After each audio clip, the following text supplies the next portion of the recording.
नमस्कार, मैं हूं आपके साथ हेमंत और आप देख रहे हैं दी फोर्थ पिलर। इससे बुरी बात और कोई नहीं हो सकती। एक ऐसे समय जब पूरी दुनिया कोरोना के कहर से निपटने की कोशिश कर रही है, तब चीन दादागिरी दिखाने पर तुला हुआ है। और ये अच्छा है कि भारतीय विदेश मंत्रालय ने यह स्पष्ट किया कि वस्तुतः यह चीन ही है जो भारतीय सीमाओं का उल्लंघन कर रहा है। लेकिन इसमें संदेह है कि इस खरी बात से भी उसकी सेहत पर कोई असर पड़ेगा। वह भारत को तंग करने के लिए कुछ ना कुछ खुराफात करता ही रहता है।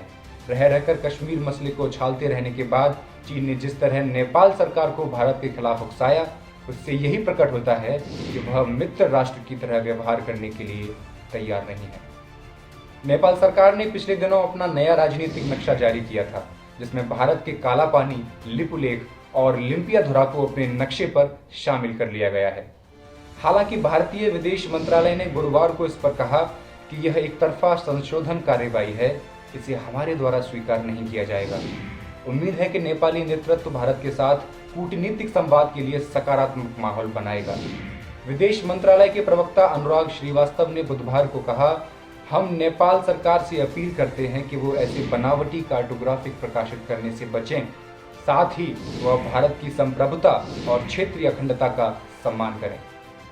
नेपाली प्रधानमंत्री ने भारत की ओर से अपनी सीमा के अंदर बनाई गई सड़क पर जिस ढंग से आपत्ति जताई और फिर भारतीय भूभाग को नेपाल का हिस्सा बताने वाला मानचित्र जारी किया, उसके पीछे चीन का शरारती हाथ देखा जाना स्वाभाविक है। सोचने वाली बात यह है कि चीन बौखलाहट में लगातार ऐसे काम को अंजाम क्यों दे रहा है।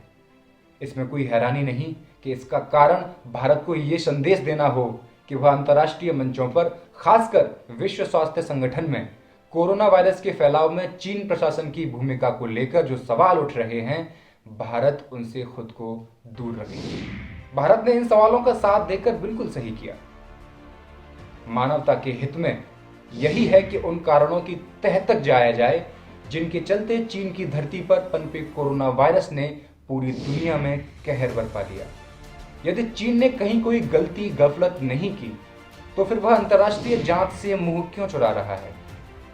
चीन को दीवार पर लिखी इबारत पढ़ने के साथ इस मुगालते से बाहर आना चाहिए कि वह जोर जबरदस्ती दिखाकर विश्व समुदाय को अपने हिसाब से निर्देशित कर सकता है।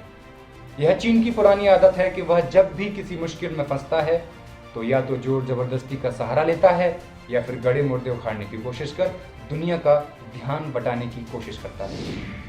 चूंकि चीन भारत विरोधी रवैया छोड़ने के लिए तैयार नहीं है, इसलिए भारत को ताइवान और तिब्बत से जुड़े मसलों का उपयोग करना चाहिए। यह सही समय है कि भारत बीजिंग की एक चीन नीति पर फिर से विचार करें, क्योंकि मैत्री भाव एक पक्षीय नहीं हो सकता। मास्क का उपयोग अपने दैनिक जीवन में एक आदत की तरह स्वीकारें और अफवाहों से बचे रहें। दी फोर्थ पिलर को यूट्यूब पर सब्सक्राइब करें, फेसबुक पर लाइक करें। ऐसा करना प्रशंसनीय होगा। नमस्कार।